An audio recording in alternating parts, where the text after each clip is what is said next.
Interrompemos esse podcast para perguntar: quem você quer ser? Designer, engenheira, pedagoga, administrador. Quer saber? O Senac EAD é nota máxima no MEC. Tem cursos de diversas áreas, com conteúdo elaborado por especialistas do mercado e professores mestres e doutores. Ainda tem o Senac Carreiras, conectando estudantes a vagas de emprego em todo o país. Saiba mais em ead.senac.br/graduação. Interrompemos esse podcast para uma notícia imperdível. Cidade de Deus. A luta não para. Assista a nova série da Max com estreia dia 25 de agosto. Produzida por Fernando Meirelles, baseada no filme. Mas com uma nova história sobre o tráfico, a milícia, corrupção e resistência na favela. Imperdível mesmo. Saiba mais em max.com. Antes de ser Optimus Prime, ele era Orion Pax. Antes de ser Megatron, ele era D-16. Antes deles serem rivais, eles eram amigos. Todos os Transformers têm uma origem. Você está pronto para descobrir? Vem aí, o filme de origem mais aguardado da história. Transformers, o início. Dia 26 de setembro, somente nos cinemas. It's not a far stretch to say that if a movie does well enough, Hollywood won't hesitate to squeeze the ever-loving milk out of the teat of the sacred cash cow. And if they can bring back actors from the first movie, even better. Or is it? Let's run down to the graveyard to see if this brainless zombie film is better off dead, or if Return of the Living Dead Part 2 is not that bad.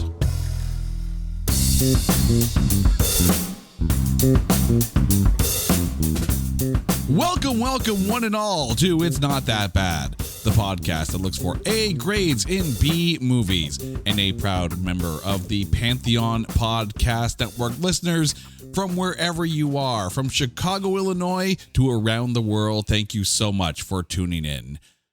We don't cover that many horror films on this show. If you take a look at the ratio of films that we have covered in the almost 150 movies in individual It's Not That Bad episodes that we have covered, horror doesn't necessarily get a large percentage. And I don't know if you could actually add this, because I don't know if you'd call it a horror film, don't know if you call it a comedy film, don't know if you just call it 80s cheese. We are talking about Return of the Living Dead Part 2. And here to join us, Alex Whistle's back on the show. Alex, how you doing, man? I'm great. I actually call this movie Return of the Living Dead Part Dukes. D, because it's the joke on the French. But yeah. Okay, so first of all, this is an audio-only podcast. And what you can't see behind Alex is a poster of Dawn of the Dead. So Alex has a little bit of love of zombie films. And he is the one that brought this gem to the show. So Alex, what is it about Return of the Living Dead Part 2, aside from the critic score, that made you want to pitch this film? Well, I remember when we originally spoke about all the posters I have up here, you had mentioned wanting to do Night of the Living Dead. And despite it being an old classic, black and white, very of the time, early movie, for this genre, it scored so high, and I went through the entire room, and you're like, oh, Return of the Living Dead. And I go, that one too also has a really high score, despite bombing when it first came out. It became a cult classic. It became this high-rated movie. And then we went down the rabbit hole of, oh yeah, it has sequels. Wait a minute, this one looks like it sucks. Let's watch it. Dear listeners, you have to understand that when a movie comes up in conversation with one of our regular guests, the rabbit hole is usually gone down, because if there's sequels, guaranteed they're not going to live up to whatever the first film did. Rare is the sequel that surpasses the original. And when you're talking about a film really that became a cult classic with Return of the Living Dead, and it does anywhere near profit at the box office, or at least in video sales, you know they're going to do another. and you know it's probably not going to be anywhere near what you thought. And the number of times we've covered a sequel here because we couldn't cover the original, I've lost count. But we're going to go down this road. Return of the Living Dead Part 2. But before we do, it is time to take this Zomcom. I guess we can call it a comedy, right? I would definitely call it a comedy. Yeah, you definitely wouldn't call it a straight horror film, that's for sure. It is time to take this Zomcom and trailerize it. In the sleepy town of Westview, a series of brain-dead choices will unleash the zombie apocalypse.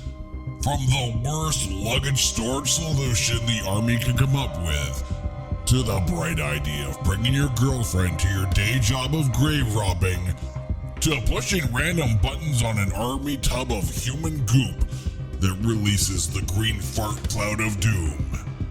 With logic like that, what could possibly go wrong? James Karen and Tom Matthews return in Return of the Living Dead, Part 2. But they are absolutely no help at all. Instead, the safety of the town and the world is left in the hands of a cable TV installer, an aerobic spandex-clad teen, and a kid armed with comic book logic. We are so doomed. Return of the Living Dead, Part 2. Rated R for rotting corpse of a franchise. I lost it at the green fart cloud of doom. Part of me kind of wishes this was a video podcast, because every now and then a guest has to look away from the monitor and the microphone and stifle in the laughter. We broke Alex. We absolutely broke Alex. It's really tough. I'm known for bursting out laughing quite often, and I'm like, I can't ruin this right now. Hey there, busy parents. Christian Swain here, the rock and roll archaeologist. I know just how stressful family dinners can be, from planning and shopping to actually getting everyone to enjoy what you made. But I've got some good news for you. HelloFresh totally gets it too. They're making dinner easier and more enjoyable with fresh ingredients and recipes that even picky eaters love, delivered right to your door each week. I've been using HelloFresh for a while now, and let me tell you, their new Build-A-Plate meals are a game changer. Imagine not having to make multiple dinners to satisfy everyone's tastes. And with so many options, each member of my family gets to build their perfect plate from just one meal. No more, I don't want this at the dinner table. Just happy faces and clean plates. Plus, with HelloFresh, I don't have to worry about meal planning or grocery store runs. Their easy-to-follow recipes with pre-portioned ingredients save me so much time, especially now that school's back in session. And here's the best part. Right now, kids eat free. Go to HelloFresh.com/PantheonKids to unlock this exclusive offer. That's one free kids meal per box for 2 months while your subscription is active. So, what are you waiting for? Head to HelloFresh.com/PantheonKids. HelloFresh, America's #1 meal kit. This show is sponsored by BetterHelp. Have you ever thought about something new you'd love to learn? As adults, it's easy to get caught up in the daily grind, and sometimes we forget to make time for new experiences. Remember when we were kids and learning was part of everyday life? Now it feels like we're always in work mode. But what if we could tap into that curiosity again? Whether it's learning how to garden, picking up a new language, or finally beating your friend in your fantasy football league, there's so much out there to explore. Therapy can help you reconnect with that childlike sense of wonder. I know for me, therapy has been a great way to learn about myself, set healthy boundaries, and develop positive habits. It's not just for times of crisis. It's about growing and becoming the best version of yourself. I know I am more in tune with both my positive self, which I highlight, and my negative self, which I'm working to minimize since I began working with my BetterHelp therapist. If you've been thinking about starting therapy, BetterHelp is a great option. It's fully online, so it's convenient, and it fits around your schedule. You'll fill out a quick questionnaire and get matched with a licensed therapist. And if it's not the right fit, you can switch at any time with no extra charge. rediscover your curiosity with BetterHelp. Visit BetterHelp.com/Pantheon today and get 10% off your first month. That's BetterHelp.com/Pantheon. Interrompemos esse podcast para uma notícia imperdível. Cidade de Deus, a luta não para. Assista a nova série da Max com estreia dia 25 de agosto. Produzida por Fernando Meirelles, baseada no filme. Mas com uma nova história sobre o tráfico, a milícia, corrupção e resistência na favela. Imperdível mesmo. Saiba mais em max.com. All right, let's get into who is in this film.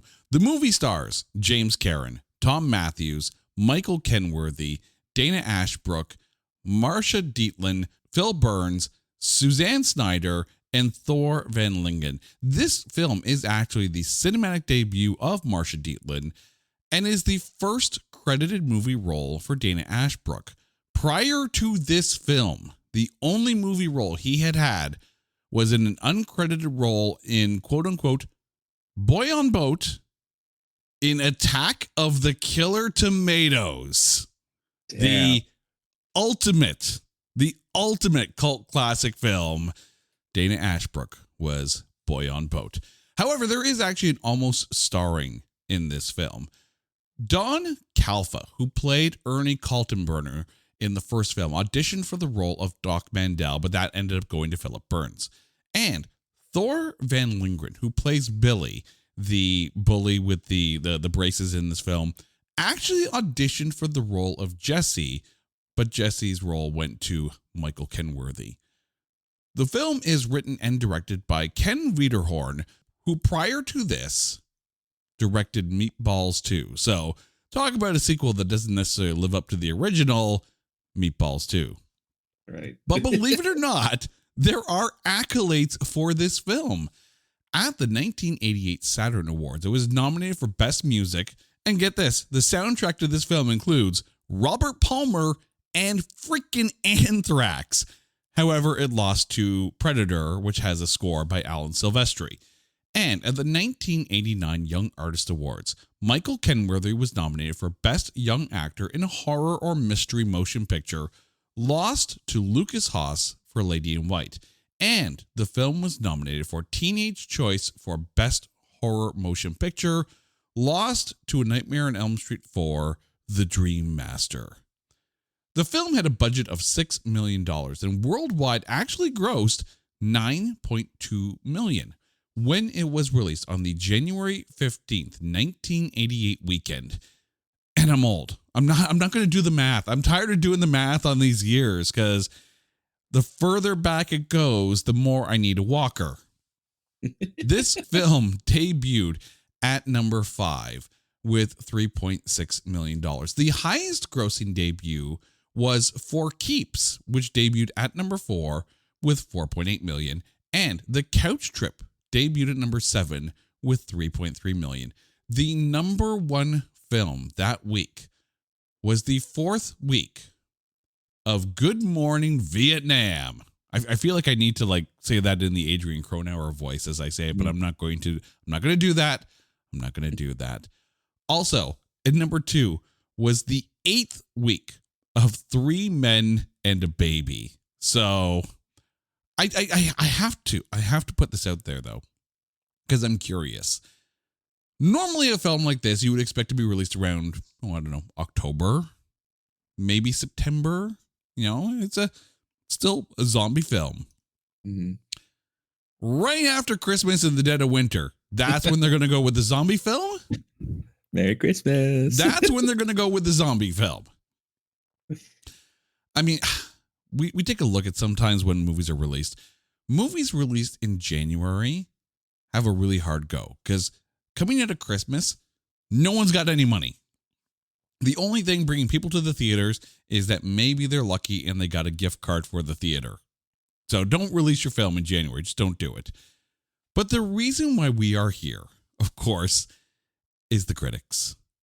Over at Rotten Tomatoes, and I have to say this now because they changed things, the popcorn meter sits at 44%. That is the audience score. The tomatometer, 5. It debuted at number 5 on the box office. It sits at a 5%. 5. Single digits. 5. But let's give you a broader picture here, including in those numbers. The Metacritic score sits at 45. IMDb, it sits at 5.7 for a 57% score. At Letterboxd, it has a 2.8 star rating, giving it a 56% score. And at the movie database, it sits at 62%, giving this film an aggravated aggregate right around the popcorn meter at 44.8%. And I'm not going to lie, I think 44% might be on par with kind of what you're looking for with this film. But 5? 5. Really? I know. I was pretty shocked to see that too. Like, when I say to you a film scores a 5% score, what are you expecting?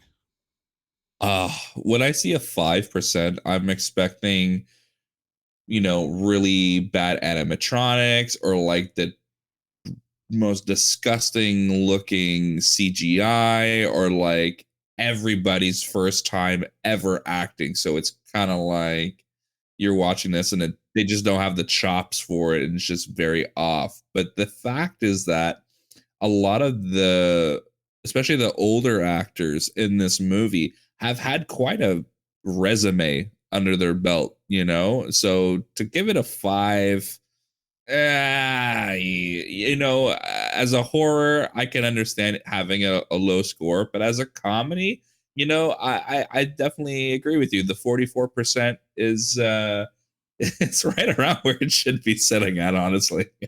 I mean, you can't really compare it to most comedy films, especially around the 80s. You can't really compare it.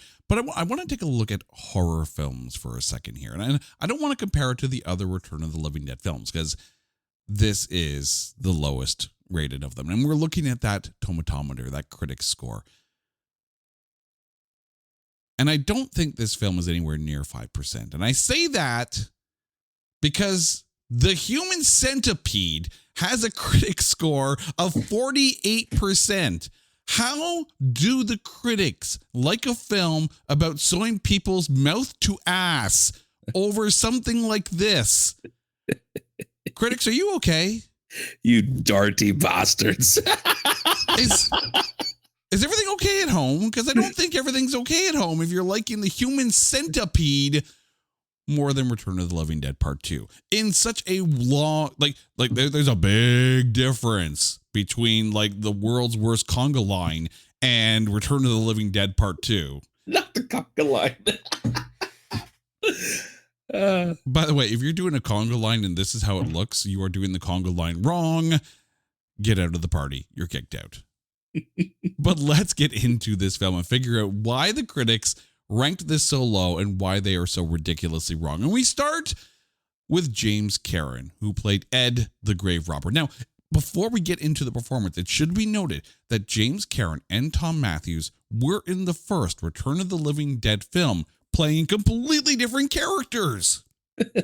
Well, okay. I agree with you a little bit there. Were they different characters? Yes. Yeah. I mean, like the names were different. The job was different, but the whole, one's the boss, one's the new guy. It has been the same. There's even certain lines that were referenced in the second one that also that they were referenced in the second one, but they were from the first movie as well. Like there's a lot of callbacks in this movie, and they heavily rely on that to sort of like carry you through the first half of this movie for sure. So you're basically saying that Return of the Living Dead Part 2, the fact that they brought back James Karen and Tom Matthews, and they gave them different names. This is how we ended up with Robert Downey Jr. as Dr. Doom. Yeah. Nostradamus, man. Clearly, if you are around the franchise long enough, you go from being the hero to the villain.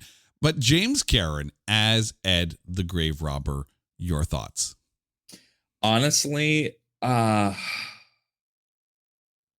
rewatching his performance, I definitely think that when they hired him to come back for this movie, they were like, hey, we really liked the way that you portrayed your original character in the first one, especially when they became like extremely self-aware, and he had like this very sad, dramatic, poor pity me moment in the first one. They're like, hey, do that again, but times 1,000. Like, throw yourself on the ground. We don't care how old you are. Throw yourself on the ground. Start screaming. Start crying. Start praying. I don't see anybody else doing that sort of like. This entire movie to me kind of feels a little slapstick, kind of thrown, forced down your throat type of comedy. Like, they're really trying to be funny, but they're also trying just as hard to cover the comedy, I feel. So I just can't picture anybody else doing that. I like him as that role, even though he's extremely annoying. Yeah, see, I'm glad you said he was annoying, because at one point I'm just like, is he dead yet? Can we kill him faster? Like, and here's the thing: before he loses his mind, before he just goes all screaming and wailing and like praying for death and whatever, I actually am like, okay, cool. Like, he's like a very sarcastic grave robber. And I'm going to admit, I did not watch the first Return of the Living Dead film, so I'm not even influenced by his earlier performance. I get to enjoy this completely fresh. I straight up raw dogged part 2. This is what happens. And I'm watching this, I'm like, okay, until he starts to go over the top, I'm into it. I'm like, this is good. I can enjoy this. He's a grave robber. He's clearly going to die, considering what he does for a living. I have no problem with him dying.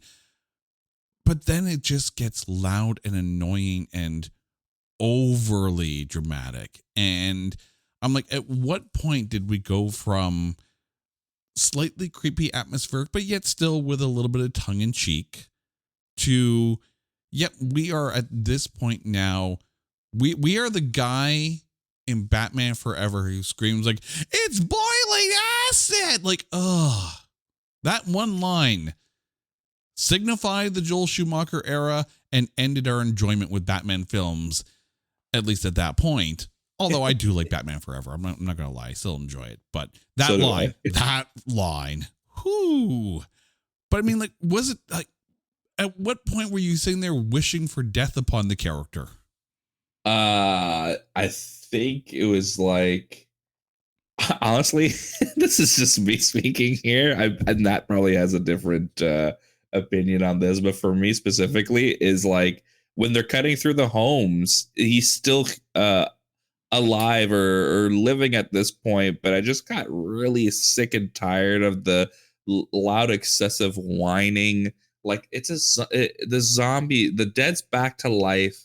They're attracted by noise, and you're the loudest, most clumsiest of the entire bunch.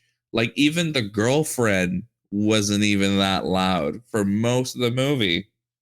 Yeah, I mean, the other thing too, and I have to ask this here, and yes, I recognize I'm asking for logic and reason out of Return of the Living Dead Part 2, but this is what we do. We're a little extra. I'm not sorry. Why the hell are Joey and Brenda even bringing him around? Like, Brenda doesn't like him. Joey's just doing the job for whatever reason, because clearly he needs to make some money.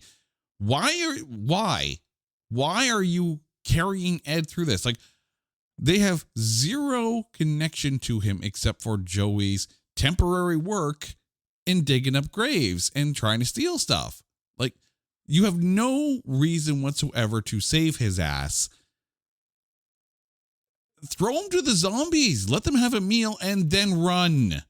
I couldn't agree more on that. Like, I never really understood that. There's definitely a plot hole there when it comes to sort of explaining the relationship. You don't really get that little bit of backstory, because in the first one, if I'm not mistaken, I'm blanking the name on the younger actor there, but he plays the nephew of the guy who plays Ed.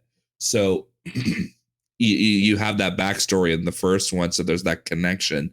But in this one, it's just you're just thrown right in the middle of it. Like, hey, I'm a grave robber. You're my new guy. You're the bag boy, and you miss out key elements of their conversation throughout the beginning of that movie up until when the dead start coming back. It's messy.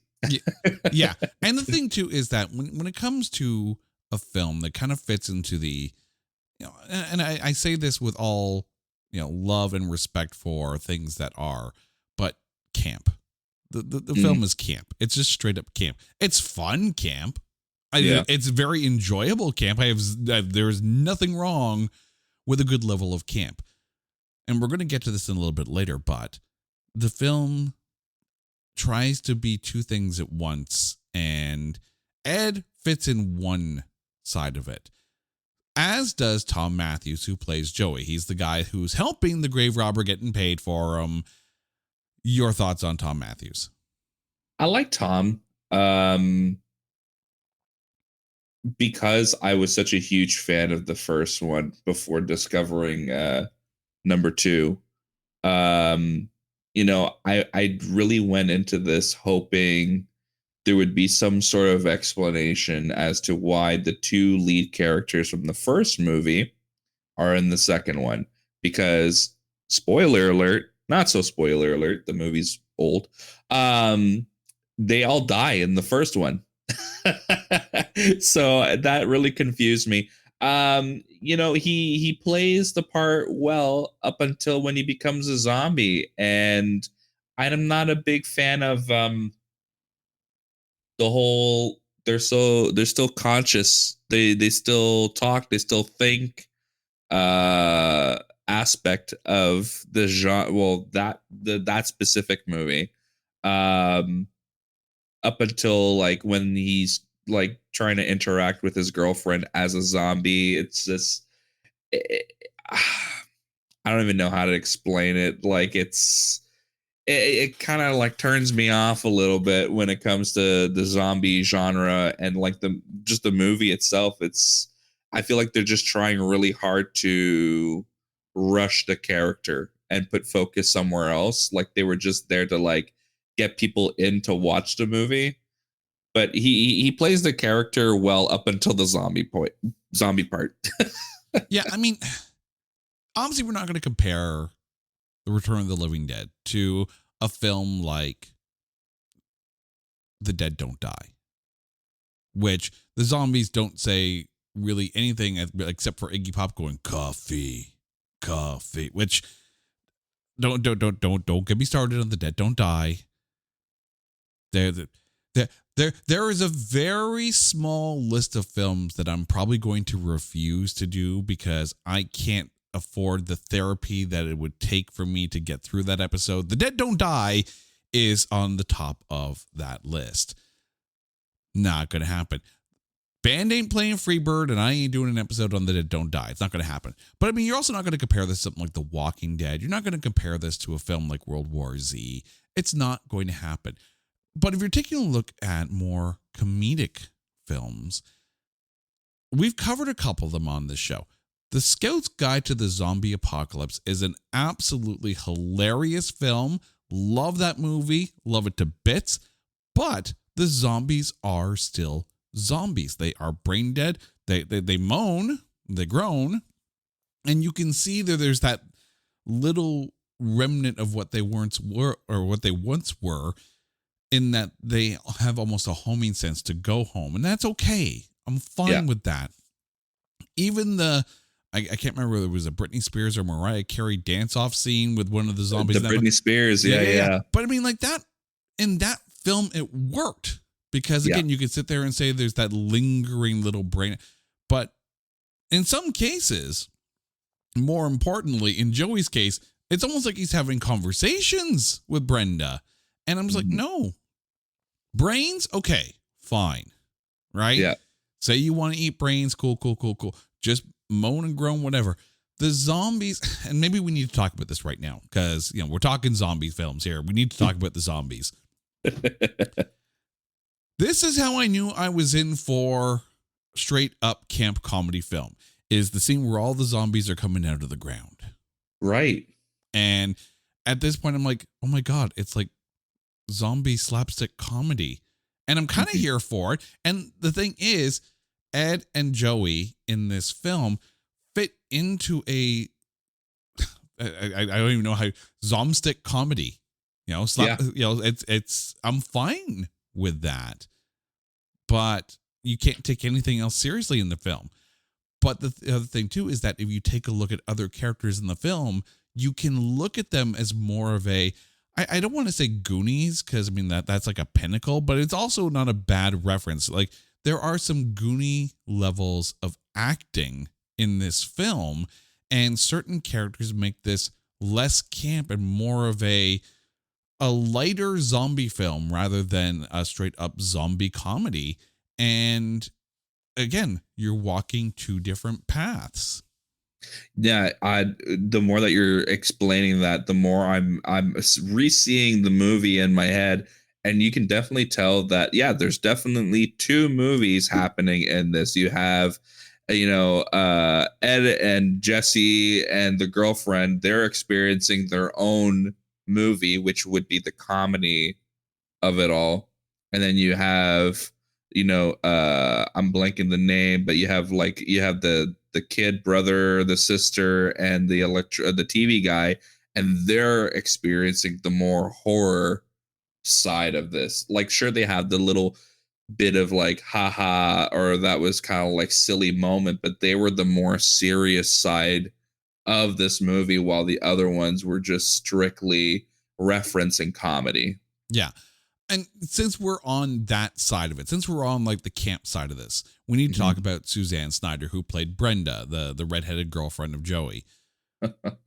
First of all, this film comes out in 1988, and Brenda looks straight up like frickin' Tiffany in this film. I have no problems with that. Yeah, no, definitely like that. If I was in the 80s, that is definitely my type. 1,000%.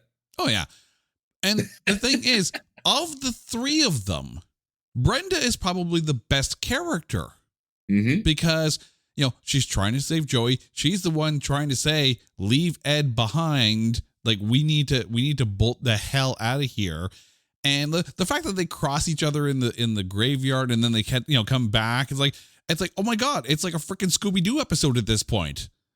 Yeah, like I expect them to pull off like the mask of one of the zombies, going, and I would have gotten away with it too if it wasn't for you damn kids. Like, come on.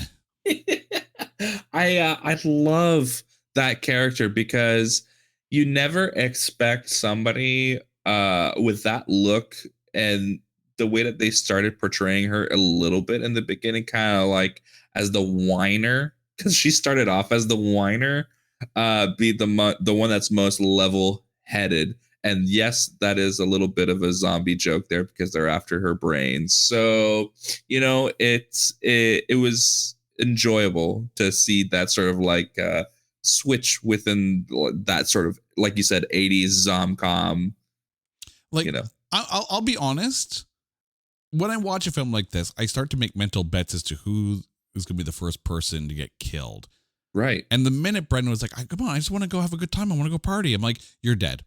You're dead, and you're dead early. And no, they let her live. And I'm like, this film is actually better because of that. But there's always a but, isn't there? Always. The point where Joey has finally gone full zombie, finally dead, finally stopped screaming, thank God. And he's chasing her in the church and all that. And he's just like, I just want to be the one to eat your brains. And she's like, okay. And it's like the minute he starts eating her brains, she has this reaction of like, huh, that doesn't hurt.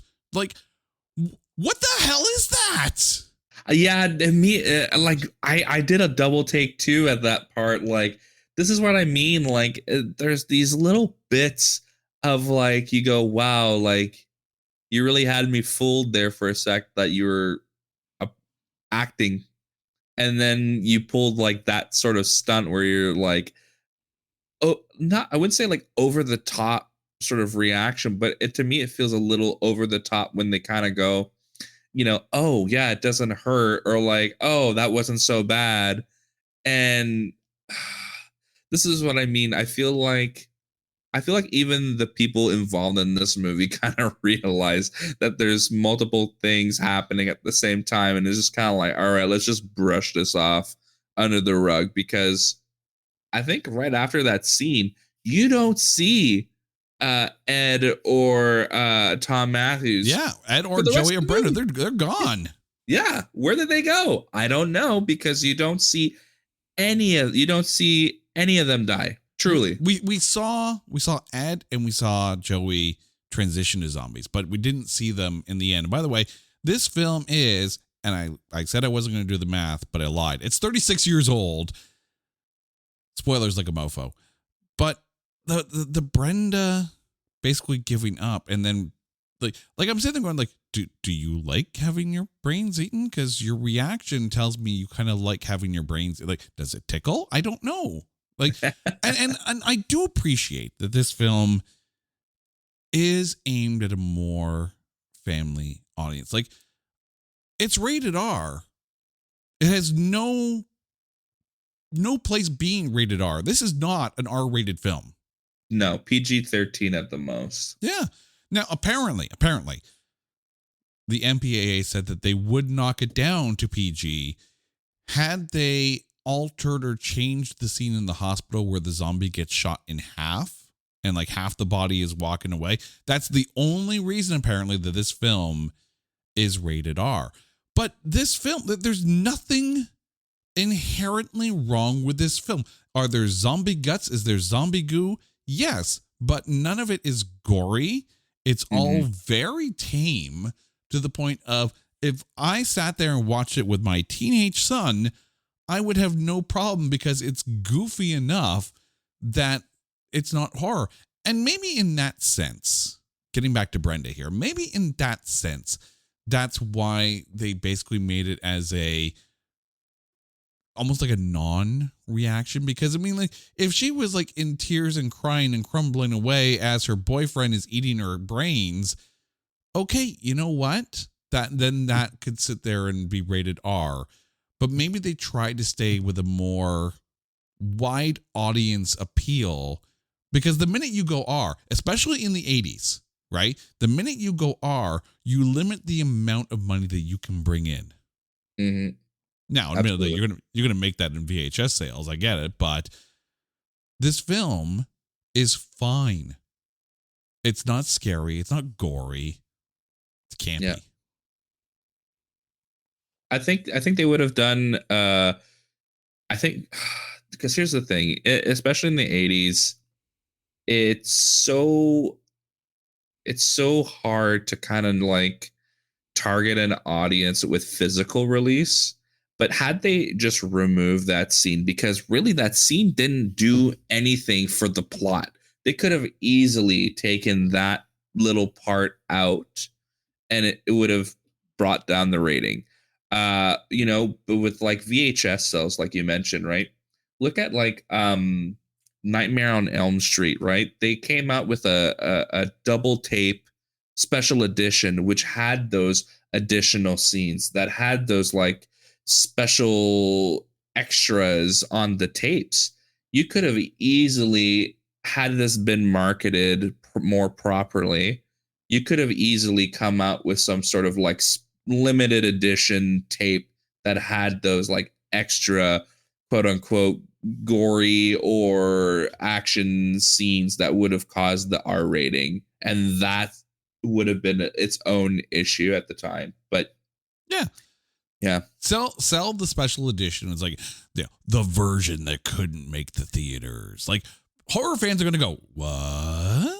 Okay, count me in, and they'll buy both, and that way you can play the film on movie networks before a certain hour with the regular version, because there is a rule. I mean, maybe it's a Canadian rule, because I can't speak for the States. Maybe it's a Canadian rule, but on regular broadcast TV, you can only play certain films before a certain hour if they fit a certain, rating, which is why you get some films that are all like, they drop the MFs and all of a sudden it's fuddy-duddy. Yeah. I also, speaking of swearing and stuff, I don't think there's any swearing in this. Next to none. There may be Yeah. a damn. I think there's a in there in one or two places. Yeah. But it's, again, I have a teenage son who doesn't like it when I swear. Now, dear listeners, now you know why I actually bleep the episodes. A, it's funnier, but B, it's for him. But Yeah. he would be fine with this. Yeah. Like, this movie would blush if it watched Deadpool. I think it would just curl up and die from just sheer embarrassment as to what it's compared to. But yeah.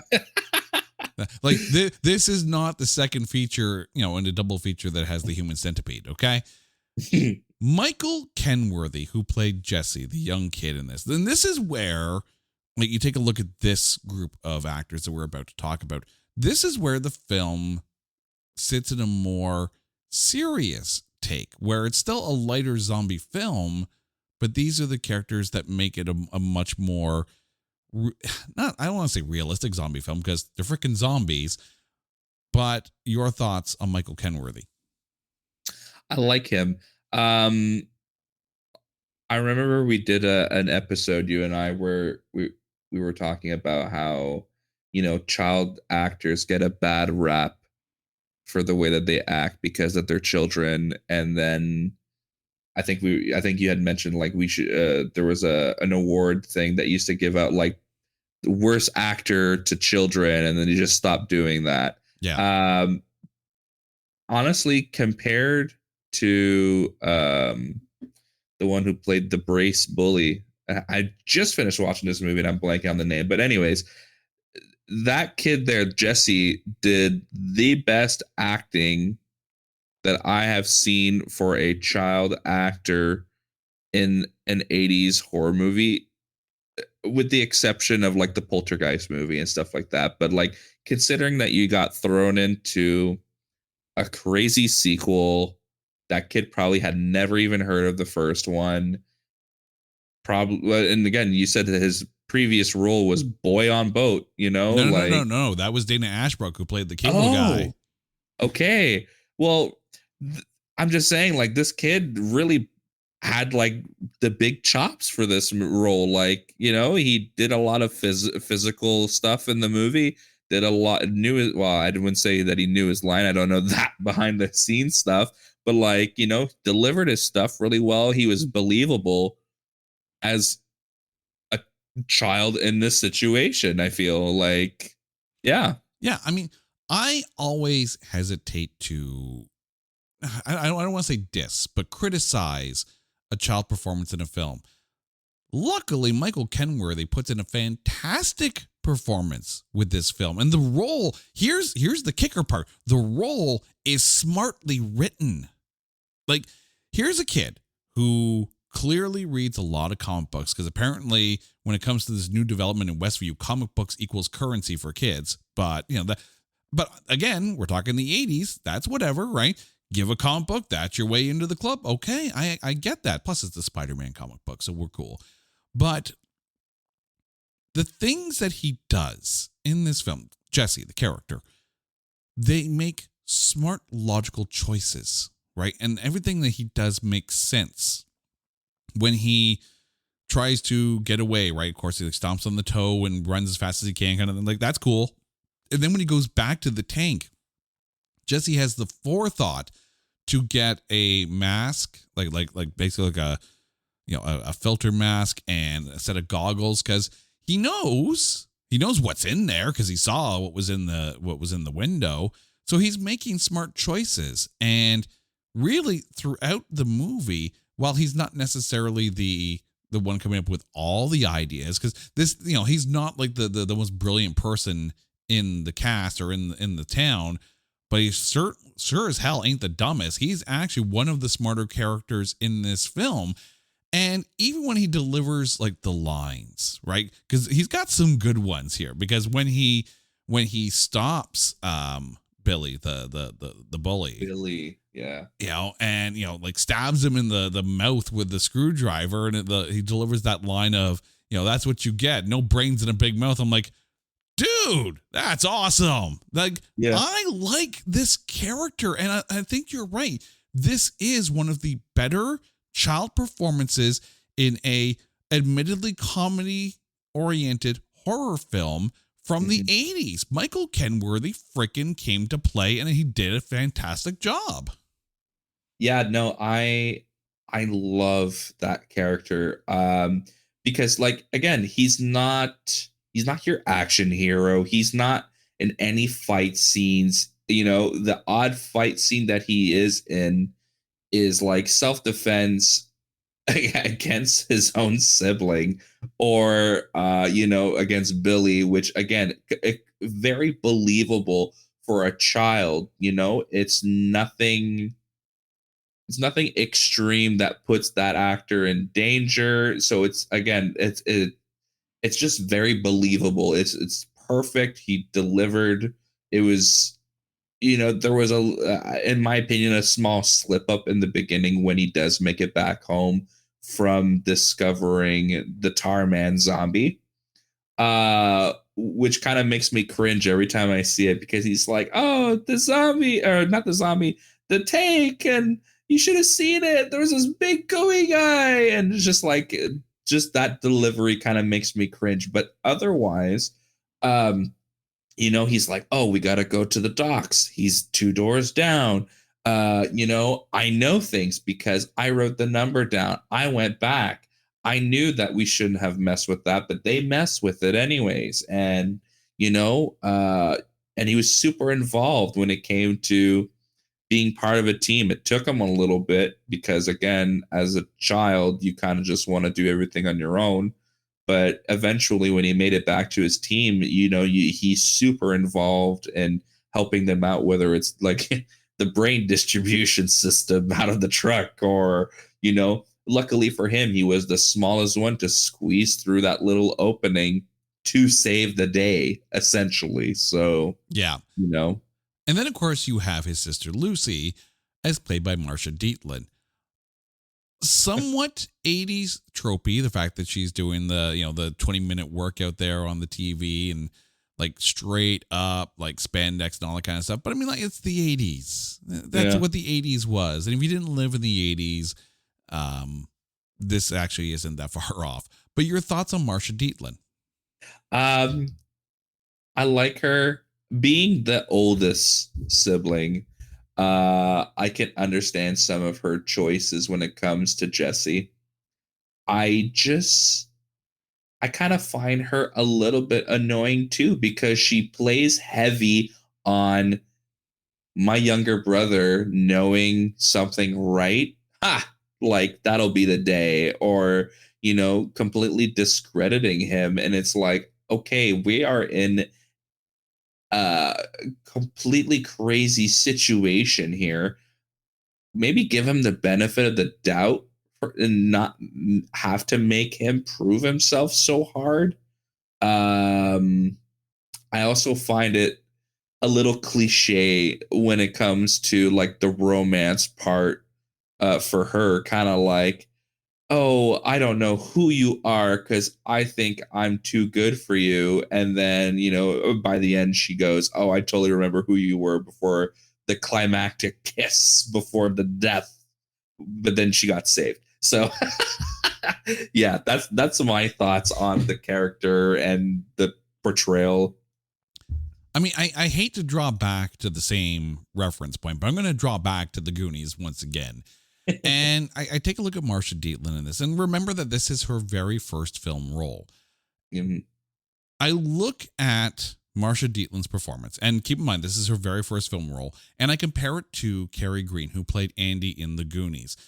Like, look, Carrie Green, Andy, she's part of this. She's helping them out, but even though she's still older and there's still supposed to be some semblance of authority, I guess, if you will, but yet she's not necessarily dismissing the Goonies out of hand. Same thing with Lucy. Once she realizes that Ish is going down, she's not necessarily dismissing her brother. She recognizes that Jessie is actually coming up with some decent ideas. So Lucy isn't, your typical not bratty, but like, I hate to say power mad, but I'm sure all siblings sit there and go, yeah, when my older sister was in charge, they were like dictators.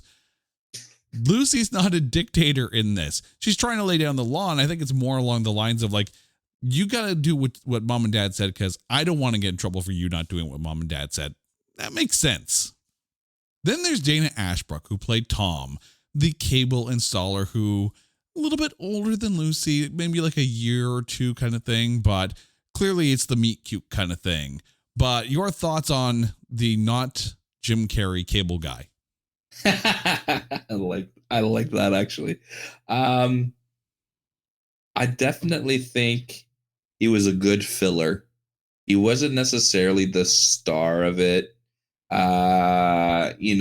He had his moments of stupidity, but also his moments of like being that strong sort of like voice of reason, kind of like, hey, snap out of it. We have stuff to do.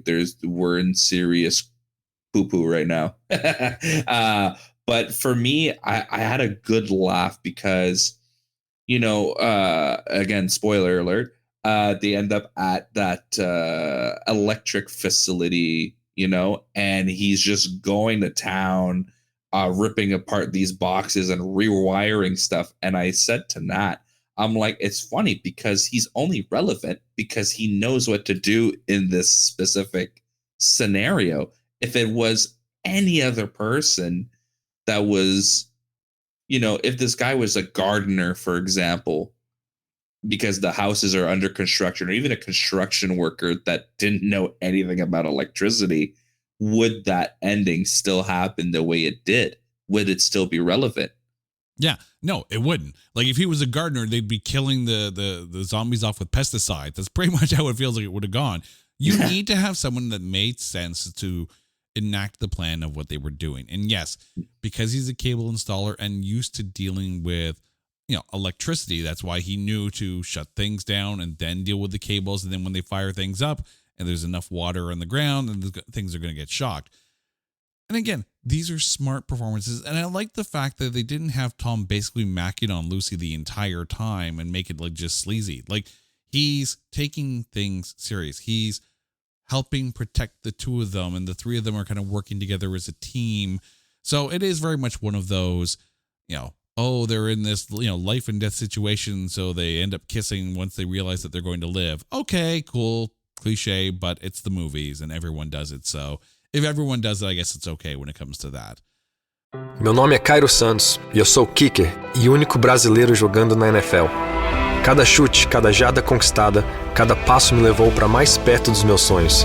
Agora, a cada R$200 em compras com seu Visa cadastrado, você tem a chance de ficar mais perto do sonho de assistir ao Super Bowl 59. E usando o seu cartão de débito, você ainda concorre a prêmios diários de até R$1.000. Não importa o tamanho do seu sonho, dê o primeiro passo. Visa, apoiando seus passos aonde você quiser chegar.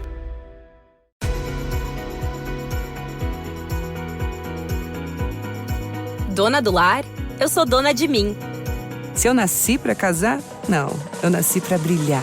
Este é o lembrete de L'Oréal Paris para que você nunca se esqueça do seu próprio valor. Porque a sua história é valiosa. Porque você vale muito. Desfrute do novo Icon of the Seas da Royal Caribbean, agora partindo de Miami. É o ícone das férias repleto de atrações, com o maior parque aquático no mar e espetáculos sensacionais da Broadway. Com destinos incríveis no Caribe, incluindo a premiada ilha particular Perfect Day at Coco Cay, a aventura nunca acaba. Icon of the Seas, as melhores férias em família do mundo. Acesse royalcaribbean.com/BRA. Aplicam-se termos e condições. Thor Van Lingen, who played Billy. This is the neighborhood, bully with the braces kind of thing, the cool kid. Your thoughts on him? I think the actor themselves playing Billy was a good choice for the look. Mm-hmm. But I think, and I don't think this has anything to do with the actor himself, but I think it was a little over the top on how a bully is. Like it almost seemed caricature like, where it's like, all right, dweeb, give me this comic and you could be in the club, or the oh, we should do something good, and then him right away, I'm bad. I'm gonna do this anyways, or keep your mouth shut. Don't tell anybody I messed around with that canister, and that's why I'm sick. And then there was that one line where he delivered where he's like, you told, and now you're gonna die. How does this kid even know that there was anything said ever? There's these little plot holes. It's but again, it's child actors. I don't have too much to say about the delivery of it all or how they do their job, but I think if I'm just speaking on the character itself, that it's definitely a little over the top on the bullying part. Yeah. Like, yeah. I mean, I will admit, when Billy first appeared on screen and the way his character is written and the way he performs it, and somewhat to the look as well, I thought of something, and then I couldn't unthink of it through the whole film, and it kind of skewed me every time Billy was on screen. So bear with me here, because if you've seen this film and you didn't have this thought, now I'm going to put this thought in your head and you won't unthink it. The next time you watch Return of the Living Dead Part 2 and you see Billy in this film, I want you to mentally change his shirt to a black one with a skull on it, and all of a sudden he's Sid from Toy Story. I totally get that, I see it. I 100% see it. Yeah, and now you're going to watch that film again and you're going to be like, I can't unsee it. Sorry, not sorry. Look, every 80s film with kids in it is going to have that one kid who's the bully. And they're going to get their comeuppance. And in this case, it's Billy's own idiocy that gives him his comeuppance, him and his buddy there. Like, why? You know what's in that tank. Why are you randomly pushing buttons? Mm-hmm. Like, also, how did you get the 2-button code, which also, U.S. Army, why do you have only a 2-number code for your tank full of death? Really? Here's a better question. What happened to the other kid? Clearly the same thing. Clearly the same thing. Yeah. Yeah, I mean, Billy could have been written better, but he could have been written way worse. And I think Thor Van Lingen actually took what was on the page and made it a little bit better. We need to talk about Phil Burns, the sassiest doctor in Westview. Like, the minute he comes on, I'm like, oh, dear God. Hello, sir. Like, what the hell what is this attitude? He comes on and I'm just like, are you in the right movie? Because I don't know if you're in the right movie. Your thoughts on Phil Burns? I love him. Listen, there's a handful of one-liners in this movie, and he delivered one of my favorite ones, which is they're yelling at him to get the car, and they're like, "Sir, you don't understand. The dead, they're back to life. We need your car." And he goes, "Sounds to me like you need a hearse." But he plays it so flamboyantly. Yeah. Like, why? I don't know if it's like they're going for, it's like, how do I explain this? It's almost like it's a type of accent almost, or like almost like a cartoonish vibe. It's giving me very much like Three Stooges sort of like vibes in his, especially in his physicality of it all, with the pipe and the glasses and the eyebrows and the he's very cartoony, and I love it. I love his delivery. I love, what is it when they're checking out the two guys, and he's like, no pupil responses and early onset rigor mortis, and they go, "Is that serious?" And he goes, "What? Is dead serious?" Like, come on. You know what the problem is, and I've made this reference on this podcast before, but only because it is one of those performances that kind of sticks in your craw and becomes almost like an anchor point for everything else around. The movie Airplane. He's Steven Stucker. He's the guy who's like completely off the wall in the control tower and making all the bad one-liners. And this film didn't need a Steven Stucker in this. It didn't. Maybe more of the Leslie Nielsen doctor in Airplane, where you can still make the deadpan one-liners, but this was it's like the middle ground between the Jesse, Lucy, and Tom trio and the Ed, Joey, and Brenda trio. Like, Doc's right in the middle. And the thing is, when you have the two trios kind of all together at the hospital, it's very easy to see how this film is doing its best to walk two different roads with a foot on either sidewalk. Like, this is where the movie, I think, loses a little bit of what it wants to be. No, I totally agree. I mean, if everyone was as campy as the Doctor and Ed and Joey and Brenda, then maybe it gets a higher rating because it knows it's camp and it goes full camp. Or maybe if the Doctor's a little bit more like Jesse and Lucy and Tom, then it's clearly walking along the path of a more traditional, albeit lighter, family-friendlier zombie film. And Ed and Joey and Brenda are there for the comedic relief. And then it gets a higher comedy score. But I think the fact that the Doc is almost a little bit of both, he's the epitome of what the movie is trying to do. And that, I don't know if that's a good thing or not.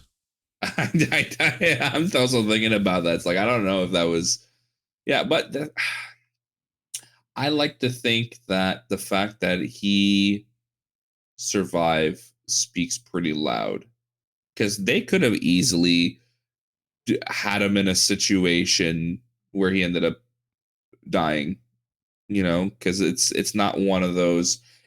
Funny enough, for people who don't know the Return of the Living Dead series, this series specifically does not turn people into zombies if they interact with zombies.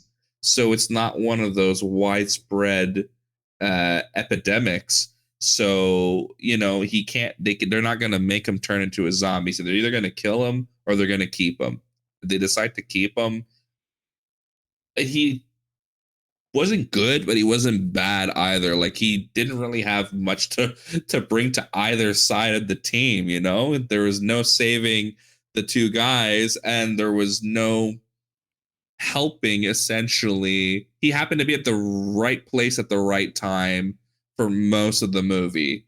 That's it. Yeah. The only reason why he's useful at all is the fact that he's a doctor, so he can tell you that, Ed and Joey are dying, and he has a car. That's pretty much it. He's that friend who has the car, and you bring him along because he has the car so everyone can get to the party. You don't want him at the party, but he's got the car, and he's going to drive, so you get to the party. Okay. Let's get back to the zombies for a second here. All right, good. First thing, and I'm not even going to comment on this because I know you and I met you. There's a Michael Jackson zombie at the end of this damn thing. Yes. I actually have a lot to say about the zombies, and specifically the Michael Jackson zombie. So I don't have it near me right now, but I want to say like 5 or 6 years ago, they came out with a book about Return of the Living Dead. It has like interviews and backstories and cool like pictures and whatnot throughout the entire franchise. So because you talked to me about Michael Jackson real quick, I'll answer that before I talk a little bit more about the zombies in general.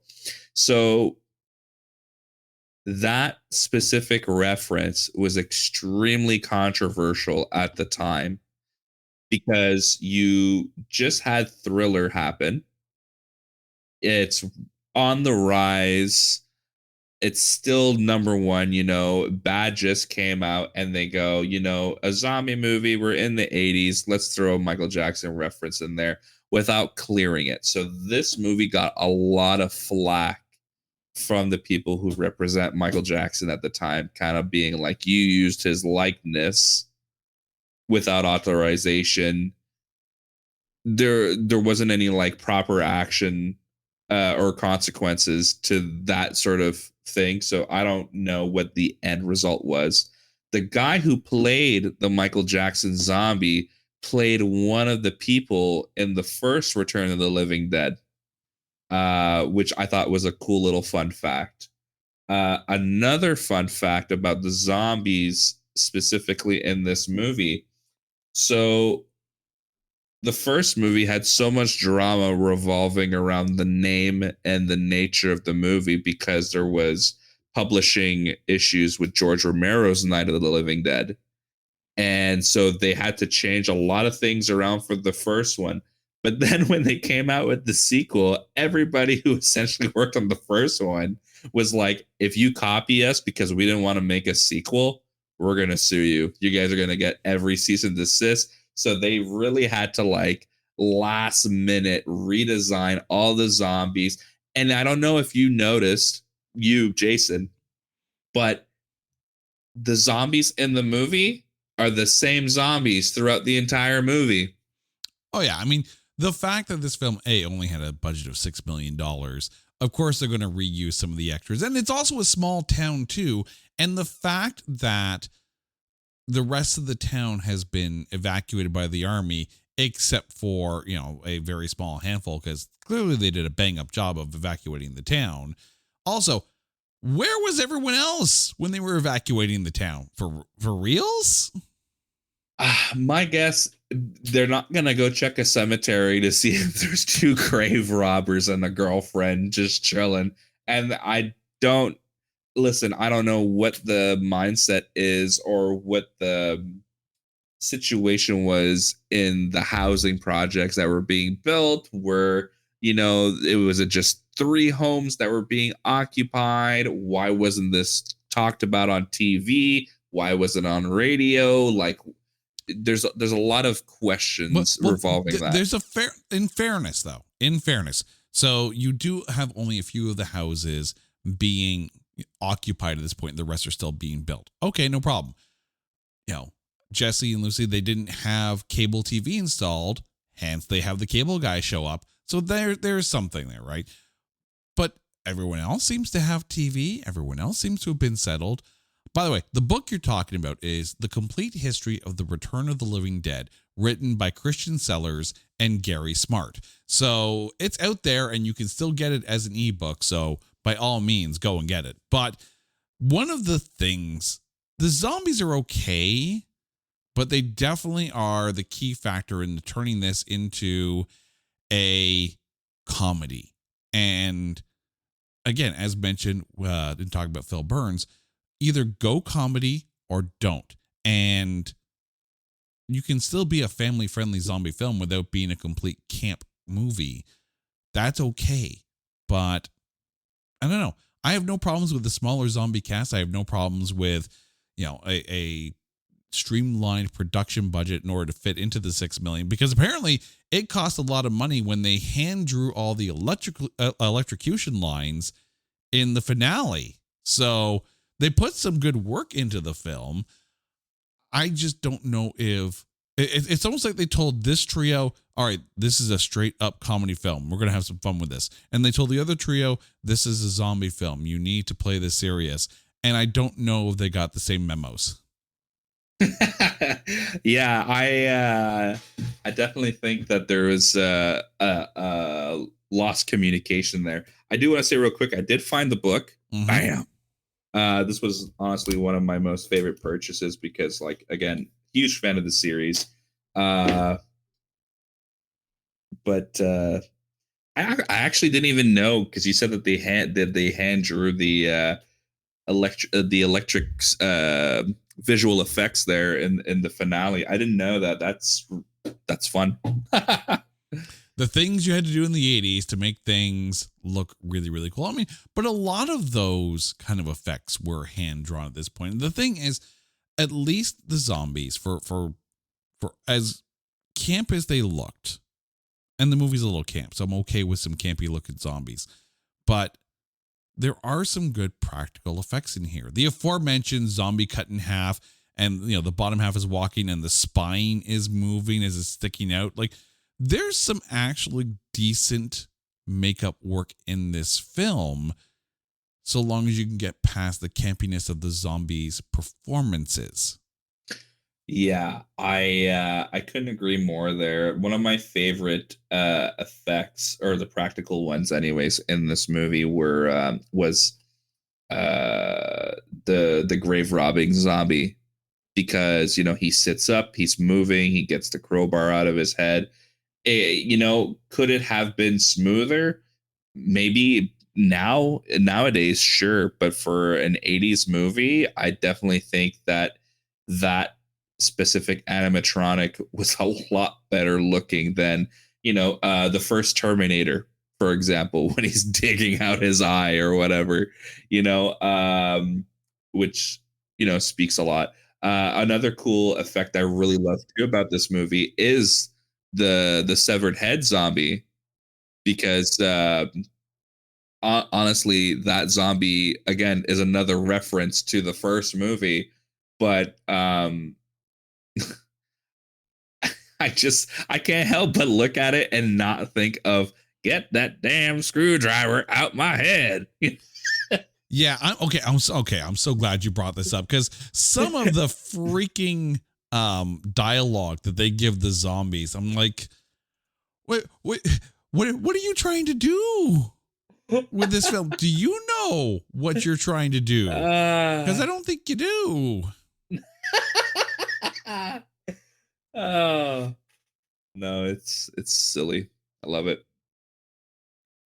Like, as I'm watching this, and yeah, I guess the question becomes too, what is it you look for in a zombie, right? Are you looking for something terrifying? Are you looking for something slow and plodding and atmospheric?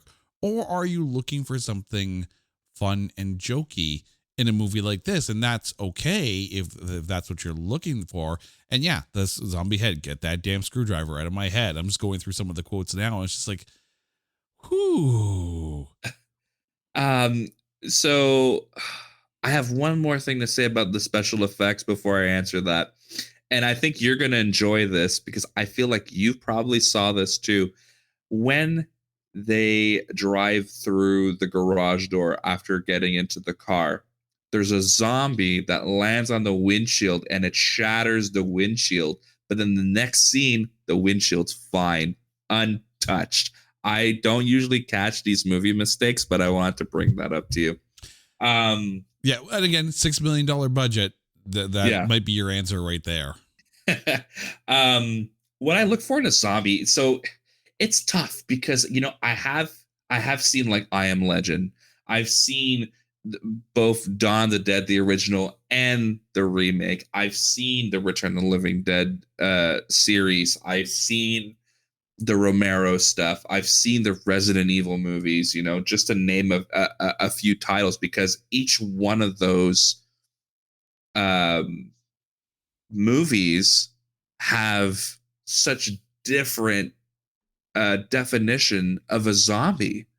Right? With the Romero series, in all his interviews, he goes, there's no such thing as a fast or running zombie. These are decomposing corpses. He wants to stay true to the anatomy and the science of, there's no way that this reanimated body could move that fast. When Zack Snyder redid Dawn, all of his zombies were super fast. And that's horrifying, because as someone that loves zombie movies, I always think about, could I survive a zombie apocalypse? I would not be able to survive that Dawn of the Dead-esque zombies. With Return of the Living Dead, they don't die unless you find like a special way, like in number 2 with the electrocution that kills them off. But otherwise, you're screwed. With I Am Legend, they're kind of scared of the light, so they're kind of like vampires in a way. With Resident Evil, it's kind of like, oh, you got scratched, you got bit, you are a zombie, either really fast or really slow, depending on what character you are in the movie. So it's tough. I think in retrospect, if the presentation is more on I'd be scared to be in this cinematic universe where those specific zombies exist. I think that's what I look for in a zombie. I would not be scared whatsoever for Return of the Living Dead Part 2 zombies, even though they don't die right away. I feel like I would be as scared because they're just so silly. Yeah, only be afraid if you're at the pet shop in this film. Yeah, like what the hell is that? I mean, but that actually makes sense because, if there's no one else around except for the people that, that we've been watching, our main characters, because the town has been evacuated, the next thing that a zombie would probably do is find someplace like a pet shop and start eating animal brains. That part actually makes sense to me. I think the whole premise is this. When you go into a movie like this, you need to go into it expecting a straight up comedy film.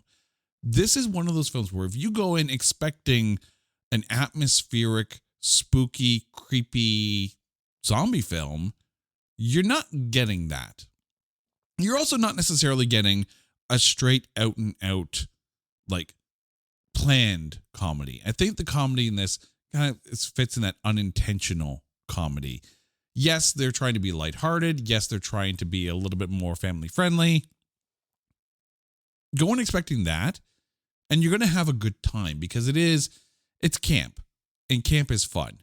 And you can't plan camp. Camp happens. Camp is never plotted out.